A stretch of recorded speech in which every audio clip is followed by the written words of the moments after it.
بسم اللہ الرحمن الرحیم الصلاۃ والسلام علیک یا رسول اللہ وعلی آلک و اصحابک یا حبیب اللہ۔ لاکھوں کروڑوں درود محمد اور آل محمد پر کہ جن کے صدقے اور وسیلے سے اللہ پاک نے ہم پر اپنی بے پناہ عنایات جاری رکھی ہوئی ہیں۔ معزز سامعین کرام، السلام علیکم۔ ایک چھوٹا سا مشاہدہ ہے کہ حکیم ریاض حسین مکڑوال میاں والی سے لکھتے ہیں کہ رمضان المبارک میں روزہ کی حالت میں گرمی اور پیاس بالکل بھی نہیں لگتی۔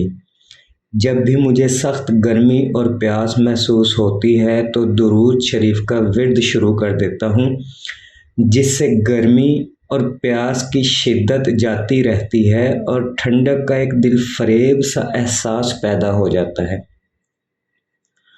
یعنی رمضان المبارک میں جب بھی گرمی اور پیاس محسوس ہوتی ہے تو درود شریف کا ورد شروع کر دیتا ہوں، جس کی برکت سے گرمی اور پیاس جاتی رہتی ہے بلکہ ٹھنڈک کا ایک احساس پیدا ہونے لگتا ہے۔ میرے عزیزو، یہ چھوٹے چھوٹے مشاہدے ہیں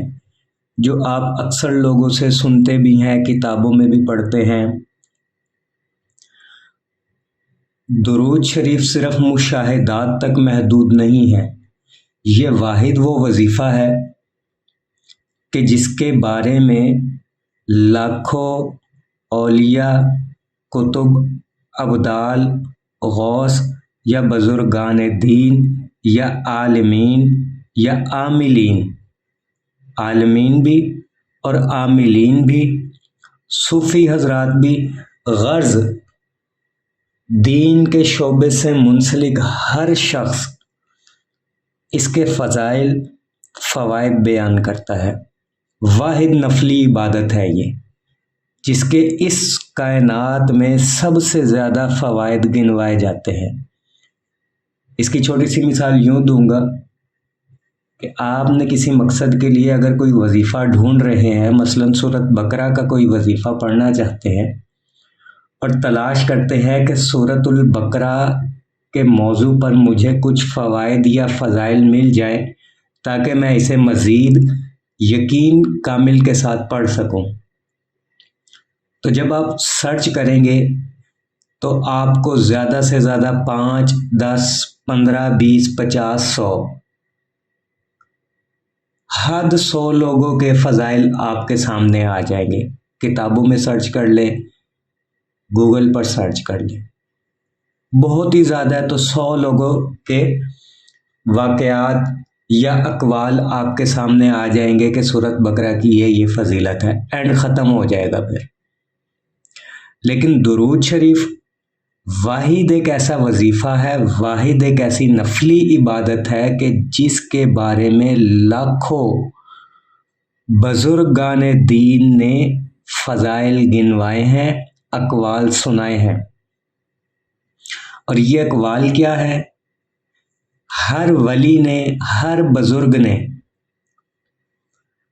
اپنا اپنا ایک فائدہ یا فضیلت یا اہمیت گنوائی ہے درود شریف کی، کہ درود کی یہ برکت ہے، درود کا یہ فائدہ ہے۔ مثلاً حضرت ابو سلیمان دارانی رحمۃ اللہ علیہ سے نقل ہے، یعنی حضرت ابو سلیمان فرماتے ہیں کہ اللہ کے حضور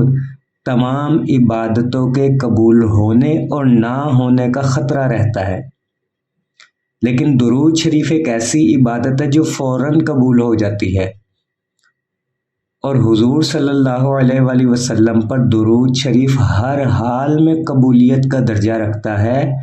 اسی لیے ہر دعا میں درود شریف پڑھنا یقیناً دعا کے قبول ہونے کا ذریعہ ہے۔ اب یہ قول حضرت ابو سلیمان دارانی رحمۃ اللہ علیہ کا ہے، جو انہوں نے درود شریف کے فضائل میں بتایا، سنایا اور ہم تک پہنچایا۔ اسی طرح علامہ سخاوی رحمۃ اللہ علیہ نے سیدنا امام زین العابدین رضی اللہ تعالی عنہ سے نقل کیا ہے کہ حضور صلی اللہ علیہ وآلہ وسلم پر بکثرت درود بھیجنا صحیح العقیدہ اہل سنت والجماعت ہونے کی علامت ہے اور خاتمہ بالایمان ہونے کی پکی بشارت ہے۔ اب یہ قول بھی علامہ سخاوی رحمۃ اللہ علیہ نے فرمایا یا سنایا ہے یا ہم تک پہنچایا ہے۔ اب ابو سلیمان دارانی رحمۃ اللہ علیہ اور علامہ سخاوی رحمۃ اللہ علیہ دونوں حضرات کے اقوال میں اپنے طور پر الگ الگ فضیلت بتائی گئی ہے، اور اسی طرح ہم جن جن بزرگان دین کے اقوال پڑھتے جائیں گے درود شریف کے اسرار و رموز ہم پر کھولتے جائیں گے۔ ایک اور قول سناتا ہوں۔ حضرت خواجہ حسن بصری رحمۃ اللہ علیہ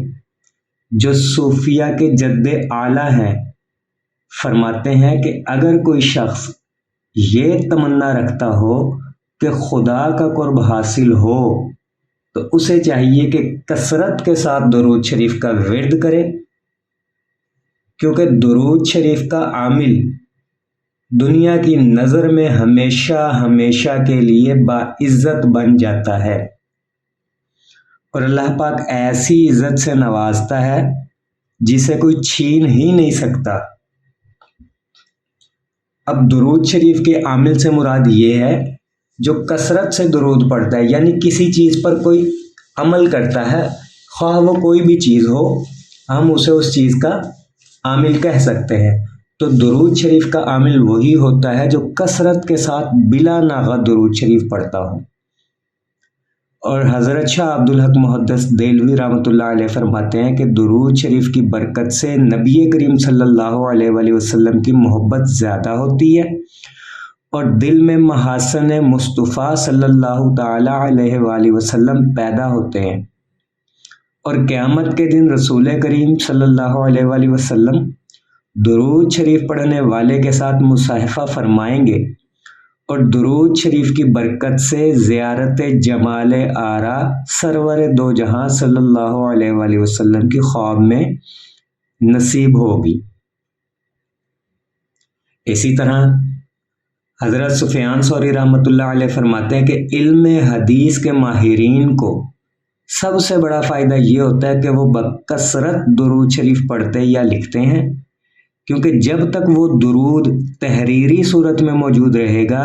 اس وقت تک اس لکھنے والے پر رحمت نازل ہوتی رہے گی۔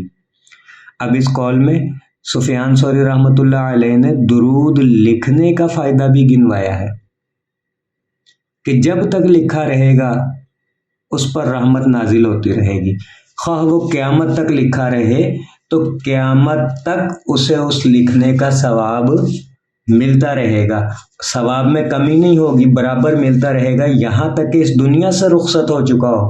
قبر میں بھی اس کو ثواب مل رہا ہوگا۔ حضرت خواجہ غلام علی دہلوی رحمۃ اللہ علیہ فرماتے ہیں کہ ایک دن مجھے زیادہ فکر لاحق ہوئی کہ پتہ نہیں قیامت کو کیا حال ہوگا۔ اسی سوچ میں آنکھ لگ گئی، آنکھ سوئی تو قسمت جاگ اٹھی اور خواب میں دیدار رسول صلی اللہ علیہ وآلہ وسلم سے مشرف ہوا۔ تو آپ صلی اللہ علیہ وآلہ وسلم نے ارشاد فرمایا کہ اے غلام علی، جو ہم سے محبت کرتا ہے اور ہم پر درود شریف پڑھتا رہتا ہے وہ دوزخ میں نہیں جائے گا۔ یعنی فائدہ گنوایا جا رہا ہے کہ جو شخص کثرت سے درود شریف پڑھتا رہے گا اسے دوزخ کی آگ نہیں چھوئے گی، اس پر دوزخ کی آگ حرام ہوگی۔ حضرت علامہ شیخ عبدالحق محدث دہلوی رحمۃ اللہ علیہ فرماتے ہیں کہ روزانہ کم از کم 100 مرتبہ محبت کے ساتھ درود شریف لازمی پڑھنا چاہیے، اور فرماتے ہیں کہ بعض درود شریف کے ایسے صیغے بھی ہیں جن کے پڑھنے سے 1000 کا عدد بآسانی اور جلدی پورا ہو جاتا ہے۔ مثلا ایک چھوٹا سا درود ہے صلی اللہ علیہ وآلہ وسلم، لہٰذا اسی کو وظیفہ بنا لینا چاہیے۔ ویسے بھی اگر آپ کوئی سا بھی درود شریف کثرت سے پڑھیں گے تو وہ آپ کے لیے پڑھنا آسان ہو جائے گا۔ غرض یہ کہ جو عاشق صادق ہوتا ہے اسے درود و سلام پڑھنے سے وہ لذت و شیرینی حاصل ہوتی ہے جو اس کی روح کو تقویت پہنچاتی ہے اور درود پڑھے بغیر اسے سکون ہی نہیں ملتا، یعنی کہ درود اس کی رگ رگ میں سما جاتا ہے، خون بن کر دوڑتا ہے۔ اور سرکار واصف علی واصف رحمۃ اللہ علیہ فرماتے ہیں کہ اگر درود شریف اور تلاش کا معنی تھوڑی دیر محبت سمجھ لو نا، تو ان اللہ و ملائکتہ یصلون علی النبی یا ایھا الذین آمنوا صلوا علیہ وسلموا تسلیما، اس آیت میں سراپا محبت ہی محبت ہے۔ اگر درود شریف کا معنی محبت نہیں ہے تو پھر اور کیا ہے؟ کہانی بالکل واضح ہے کہ اللہ اور اس کے فرشتے حضور صلی اللہ علیہ وآلہ وسلم سے محبت کرتے ہیں۔ اے ایمان والو، تم بھی ان سے محبت کرو، اور حضور صلی اللہ علیہ وآلہ وسلم سے محبت جو ہے یہ بھی توحید ہی ہے۔ حضرت سید شبیر احمد کاکا خیل دامت برکاتہم فرماتے ہیں کہ اس وقت جتنی باتیں اللہ پاک ہم پر کھول رہے ہیں نا، ان میں درود شریف مرکزی حیثیت اختیار کر رہا ہے۔ اور درود شریف کی یہ مرکزیت اسی لیے ہے کہ اس کا رابطہ آپ صلی اللہ علیہ وآلہ وسلم کے ساتھ ہے، لہذا جو جتنا درود شریف پڑھتا ہے اس کا رشتہ حضور صلی اللہ علیہ وآلہ وسلم سے اتنا ہی مضبوط ہوتا ہے، اور جس قدر آپ صلی اللہ علیہ وآلہ وسلم کے ساتھ تعلق مضبوط ہوتا ہے تو اس سے وابستہ تمام چیزیں اس میں آ جاتی ہیں۔ اور مفسر قرآن علامہ اسماعیل حقی نازلی رحمۃ اللہ علیہ نے فرمایا کہ بزرگان دین لکھتے ہیں توبہ کرنے والے کو چاہیے کہ توبہ کے وقت عاجزی اختیار کرے اور درود شریف کثرت سے پڑھے، کیونکہ نبی کریم صلی اللہ علیہ وآلہ وسلم تو ہر نبی اور ہر ولی کے شفیع ہیں۔ اسی لیے سیدنا ابو البشر آدم علیہ السلام نے بوقت توبہ اللہ تعالیٰ کے دربار میں حضرت محمد مصطفیٰ صلی اللہ تعالیٰ علیہ وآلہ وسلم کا وسیلہ پیش کیا تھا، اور ان کی توبہ قبول کر لی گئی تھی۔ تو یہ مختصر سے اقوال میں نے آپ کو سنائے۔ آپ دیکھیں کہ کوئی بھی قول کسی سے ملتا جلتا نہیں یا خلط ملط نہیں ہو رہے، ہر بزرگ نے نیا اسرار و رموز ہم تک پہنچایا ہے، درود شریف کی حقیقت ہم پر کھولی ہے تاکہ ہم کثرت سے محبت سے بلا ناغہ درود شریف پڑھیں، توجہ اور دھیان سے پڑھیں۔ اسی طرح لاکھوں کی تعداد میں اقوال ہیں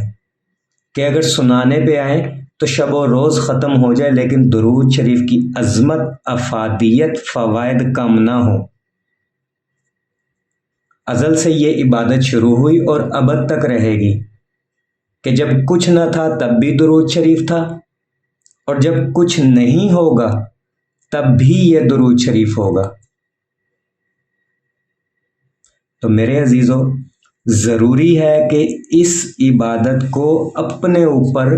لازم کر لیا جائے، فرض کر لیا جائے، اور نفلی عبادات میں سر فہرست اس کو رکھا جائے اور محنت کی جائے اس پر، نہ صرف خود پڑھیں بلکہ دوسروں کو بھی اس کے پڑھنے کی دعوت دے۔ دیے سے دیا جلے گا تو روشنی ہماری قبروں تک جائے گی۔ دعا گو ہوں کہ اللہ پاک ہم سب کو درود شریف پڑھنے، پڑھوانے، لکھنے، لکھوانے اور اس کی اشاعت و تبلیغ کرنے والا بنائے۔ صلی اللہ علی محمد، صلی اللہ علی محمد، صلی اللہ علی محمد۔ السلام علیکم۔